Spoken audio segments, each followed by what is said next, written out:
Bem-vindo a mais um Guerreiros TV, eu sou Fábio Ribeiro. Eu sou o Fidelis Martuccelli. E hoje a gente vai falar sobre o lançamento mais esperado da editora Pipoca e Nanquim de 2019. Mas você estava esperando? Muito, cara. Mas você já sabia que eles iam lançar isso um tempinho atrás, já? Não, cara, mas quando eles anunciaram, realmente eu falei, eles já tinham lançado coisas muito boas, como o livro do Druillet e o do Charlie Chan, mas quando anunciaram o Druna eu falei, caraca, arrebentaram a boca do balão. Acho que esse ano eles não conseguem lançar nada tão legal quanto. A gente vai tentar aqui segurar um pouquinho as metáforas e outras figuras de linguagem em relação a isso, para que não surjam muitas piadas a respeito. Até porque o papo é sério, né? Estamos falando de arte aqui. Arte. Druna, de Paolo Eleutério Serpieri. É um gibi erótico, pornográfico, ficção, é tudo, né? Então, assim, mas a questão toda é a seguinte: tendo pornografia, tendo erotismo, isso tira o mérito do quadrinho? Não, muito pelo contrário. Só que ele tem um agravante, né? Nós já estávamos acostumados com gibis eróticos, com Manara, por exemplo, só que a Druna tem essa coisa da voluptuosidade que a gente, quando leu esse gibi quando era adolescente, realmente a gente não estava muito interessado nas histórias, né? Não, isso é uma verdade, assim, eu realmente não primeiro que, assim, tudo bem que eu já estava querendo me aventurar em algumas coisas mais complexas de leitura, mas eu não entendia absolutamente nada que estava acontecendo e era muito distraído pelas gravuras e pela anatomia fantástica. Só para contextualizar, a Druna foi uma personagem criada pelo Paolo Eleutério Serpieri em 1985 e ele era um autor já conhecido por fazer quadrinhos de faroeste. Aquela capa não vai mostrar não, né? Vai mostrar todas as capas. Tem que colocar. Ele foi criado em 85 e estreou no Brasil em 95 na revista Heavy Metal, que era uma coletânea da editora Tudo em Quadrinhos, Metal Pesado. É que mudou de nome tantas vezes que eu não lembro mais. E ela apresentava vários nomes do quadrinho europeu, e na sua edição número 2 trouxe a Druna. E como eu falo, na época não tinha internet, né, cara? Então a gente meio que foi pego de surpresa aí, cara. Que surpresa, não? Mas a pergunta que eu faço, assim, pra gente poder sair um pouco até do lugar comum em relação a esse quadrinho, é a seguinte: dentro de, assim, será que eles conseguiram, o pessoal do Pipoca e Nanquim conseguiu lançar algo com esse teor em tempos que são um pouco polêmicos, mas num formato e com um discurso que realmente consegue deixar de lado alguns tipos de reação? Então, o Pipoca e Nanquim, ele tem um histórico de lançar muitos materiais de vários lugares do mundo. Ele sai desse nicho super-heróis, que é o que prevalece aqui no Brasil, e eles estão buscando quadrinhos chineses, italianos, franceses, e não deveria ser uma surpresa eles trazerem Druna, né? Porque só que eles acreditam que eles agradem justamente o público que já tem contato com a personagem. Eles agradaram muito porque esse material, quando foi publicado no Brasil, foi publicado uma qualidade muito inferior, um papel. Primeiro lançaram aqui, né, em 95. Depois tiveram. A personagem fez sucesso, saíram as edições especiais e essas aqui também. Essa eu tenho. 9. E uma revistinha caça-níquel aqui saiu também, só como se fosse um sketchbook, um livrinho de sketchbook da personagem. Mas é bem fininho. Por quê? Porque além dos álbuns principais da Druna publicados no exterior pelo selo Heavy Metal, ele, além das histórias, lógico, ele sabia do apelo comercial da personagem, ele lançou o livro de sketchbooks, que nós só tínhamos acesso às revistas importadas. Eu digo assim, passagem, assim, os sketchbooks, eles não são também dinheiro perdido? Não. Na verdade, curiosamente, eu adquiri esses livros quando eu estava na Escola Pan-Americana de Arte e estava ligado em fazer anatomia. E tanto de masculino como feminino, só que a Druna, Pelo menos pra mim, desenhar o corpo feminino é muito mais difícil, porque meio que tem uma técnica para desenhar o corpo musculoso masculino, tem as técnicas, tem a construção, e a mulher é mais observação, né? E as curvas tornam um pouco mais difícil. E a Druna é o melhor material de referência que existe. Não tem ninguém igual. Em termos de anatomia, o cara é praticamente isso. Lógico, o que pesa, né, e hoje em dia, nessa época de politicamente correto, é que o material é muito explícito, né? A personagem ela é submissa nas histórias, é uma personagem... até certo ponto, né? Sim, porque ela usa de uma determinada esperteza.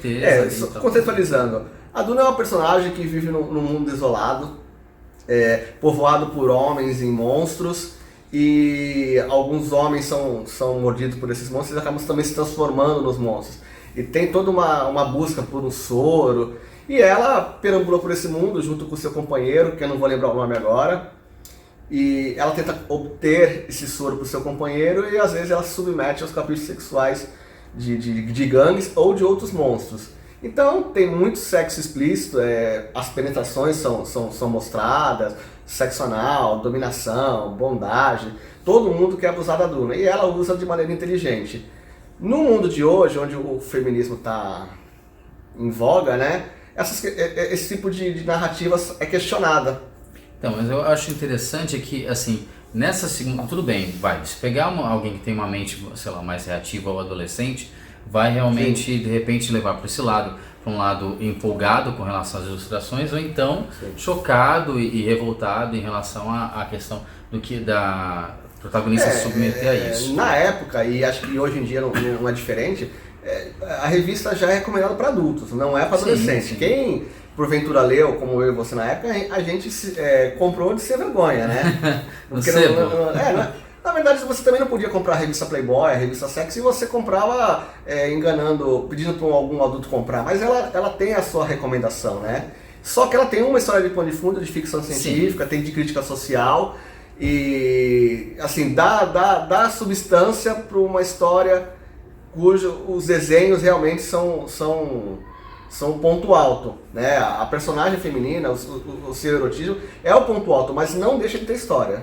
Então, justamente sobre essa história que eu queria também falar, que a gente conversasse com o público, porque nessa segunda leitura, pelo menos para mim, na verdade foi uma leitura pela primeira vez, né? E realmente eu tô lendo agora, né? Apesar de toda a questão assim sensual, acho que graças também às publicações do Pipoca Nanquim aqui em geral, tá tendo meio que um resgate, pelo menos da minha parte, de muitos que eu conheço, em relação a quadrinhos mais, como posso dizer, fora do mainstream, europeus, com uma arte diferenciada, e os roteiros também dos europeus, né? Olha, eu confesso que a verdade empolgação na época, eu gostava das histórias, e o mérito do Pipoca Nanquim é porque a série não acabou, ela publicaram essas 4, 5 edições no Brasil e ficou incompleto.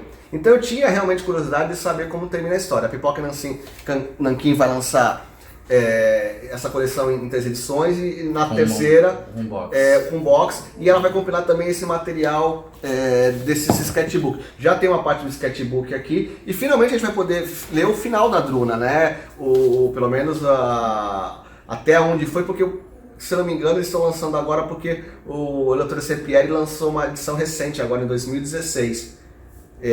O material foi espalhado, né? O primeiro em 85, depois 2, 3 anos depois foi publicando tem 8 álbuns, se eu não me engano, né? 8 ou 10, se eu não me engano. E a história não acabou ainda, mas tinha continuidade e nós ficamos na pendência. E, como eu falei anteriormente, a questão da qualidade, cara, é muito importante pra mim, porque esse material, esses especiaizinhos da Duna lançados no Brasil, cara, eles estão envelhecidos. O cheiro não é da melhor qualidade, já não era de uma editora consagrada. Eu quase fiz uma piada sobre isso, mas... na época já não era, apesar de eu conservar bem minhas revistas, ela não tá bem, não resistiu muito bem ao tempo. E eu quero realmente ter um material recente. Então a Pipoca Nanquim lançou a melhor época, junto com o material mais recente, no papel de qualidade, numa edição com as promoções que eles fazem, com preço muito acessível. Assim, a Pipoca Nanquim está com um catálogo maravilhoso. Não é tudo deles que eu compro, mas esse material com certeza eu bato palmas, cara. Agora, uma coisa assim, eu indicaria bastante essa obra não só as pessoas que gostam de anatomia, dessa parte artística, isso aí é óbvio, mas é o público que gosta de psicologia e coisas relacionadas à parte do comportamento humano e tal, psique. Porque uma coisa que eu notei nessa leitura, não sei se você notou, foi toda a composição do cenário que é claustrofóbico, né? Tudo se dá dentro de um determinado lugar, que eu não vou ficar dando spoiler também, porque no comecinho ele fala... mas tem muitos esgotos, muitas ruínas, de naves espaciais, tudo muito claustrofóbico mesmo. E é muito assim, tudo isso é muito físico, é muito sinestésico, assim, o pessoal tá abandonado aos seus próprios dejetos, tudo em ruínas, e assim, e tem essa questão também das mutações, e as mutações, elas dão um caráter assim para a história em termos visuais, assim, num contraste entre o orgânico lá e aquele arquitetônico detonado. Mas o que é legal mesmo é que, como uma boa ficção de quadrinhos europeus, aquilo transcende um pouco e sempre tem esse plano um pouco dos sonhos, um plano onírico. Sim. Então, assim, os personagens, além de ter toda essa carga erótica e ter essa coisa muito física, a parte deles em relação à transcendência, a sonho, é muito evidente. Então, mesmo que você pense e olhe assim, mas é praticamente só nudez e sexo e tal e tudo, é muito além. Então, curiosamente, né, por que é um bom momento? Nós sempre fomos um público só de super-heróis. Então, o público de super-heróis talvez não goste dessa narrativa mais lenta do quadrinho europeu. Por outro lado, nós tivemos um boom aí de outros materiais, inclusive muita produção nacional, com essas temáticas, tanto de ficção, de psicológica,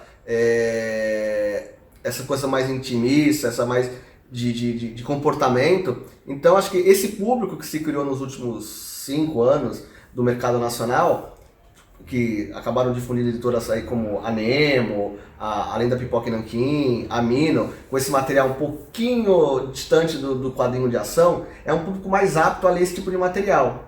Só que tem só um pouquinho mais de carga erótica. Mas é justamente para esse público novo aí, que está atrás de materiais com essa narrativa mais devagar, mais reflexiva, né? Mas tem que ler sem preconceito, porque realmente o erotismo realmente pesa na história, né? Mas eu acho que de repente até outras mídias hoje em dia estão trazendo algumas narrativas televisivas, tipo Netflix e tal, estão trazendo coisas de outros países que tem uma pegada um pouco diferente, umas séries um pouco mais densas, experimentais.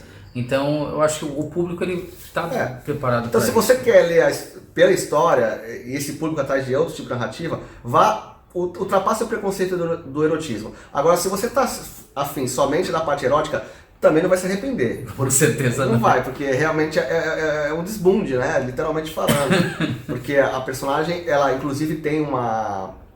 Depois que o personagem já fazia sucesso, o Paulo Serpieri, ele fez uma pin-up, uma capa da personagem, baseada na capa de uma revista Playboy da década de 90, que era uma modelo chamada Ana Lima. Até tinha essa Playboy. Então, assim, você sonhava com a personagem e naquele momento tornou real, né? Todos os anseios da mulher perfeita. Você tinha a capa da revista e ele transpunha todas as curvas, toda a questão de sombra e luz. Você via a personagem viva ali. Então, lógico que ele povoou a cabeça de muitos adolescentes, né? A modelo ficou conhecida até por ser a inspiração, mas ela não foi inspiração porque o personagem foi criado há muito tempo antes, né? Não foi na década de 90, mas tem essa mítica aí com o público brasileiro. É uma personagem com curvilínea que o brasileiro gosta. Então... Mas, assim, apesar de tudo, é uma coisa bem frisar. A personagem, ela não é uma vítima. Ela é a protagonista. Ela toma as atitudes, ela que enfrenta as coisas e... Assim, não tem nada, eu pelo menos não enxergo nada no aspecto abuso por abuso. Também não enxergo, mas é a nossa visão masculina e, assim, não há vergonha em dizer que a gente gosta de erotismo, a gente gosta de, como diz algumas quadrinistas que falam gibi de erotismo, gibi de putaria, mas não é só isso, essa é a grande questão, né? Tem bastante, mas não é só isso. E não há vergonha nenhuma em gostar desse tipo de material. Nós somos adultos, não há problema algum, com a devida recomendação, né? Então... Lost Girls também tá aí para mostrar exatamente, isso. Exatamente. Então o público tem que... Engraçado, né? Quando eu estudava desenho na Pan-Americana de Arte, as livrarias vendiam muito esse material de sketchbook de arte e de quadrinho erótico. Tinha tanto de homens e mulheres, como também tinha aquele quadrinho erótico Tom da Finlândia, que era um quadrinho homoerótico, que também era bem explícito. E isso vendia em livraria, não havia as pessoas chocadas com isso. Hoje em dia... mas esse choque também, vamos para pensar, isso daí é uma coisa às vezes também assim, de nicho de internet e de lugares que de repente são provincianos. Mas eu confesso, eu não tenho visto isso muito nas livrarias. Eu não sei se são os costumes ou se não é um material vendável, mas eu vi isso com muita frequência nos anos 2000. Eu estou lembrando aqui de quando nós fomos na exposição lá no MIS em São Paulo, dos quadrinhos, tinha aquela parte lá voltada a isso, né? Muito interessante ver a reação das pessoas. O contato pela primeira vez com o erótico como se fosse uma novidade, né? E não é, tanto o quadrinho erótico é uma novidade, os livros de arte de erotismo não são novidade, mas as pessoas estão tentando entender como se comportar hoje em dia, então algumas coisas voltaram a ser tabu. Acho que nós regredimos nessa questão do liberalismo sexual, estão confundindo as coisas, né? Então, hoje, coisas que são tabus, pelo menos há 15 anos atrás, 20 anos atrás, não eram, né? Mas então... cíclica, a história é cíclica. Então vamos passar por isso. Recomendo, Pipoca Nanquim, pra mim é o melhor lançamento da Pipoca Nanquim até agora, de um catálogo bem variado. Dúvida, eu não sei se é o melhor pra mim, minha opinião. Mas sem dúvida é os melhores. Então, realmente. Fica a dica aí, aproveitem que só lançaram a edição número 1, ainda vão lançar a edição 2 e 3, não percam a sua oportunidade. E assim, já compra com box, tem um desconto muito legal lá na Amazon, os caras fizeram um trabalho muito legal aqui. Pra pensar, tá de graça isso daqui. Boa tarde, essa que eu vou ler a minha revista. Tchau. Onde você vai ler essa revista? No banheiro. Opa. Brincadeira. Bom, até o próximo vídeo, dê o seu joinha, compartilhe. Valeu, galera.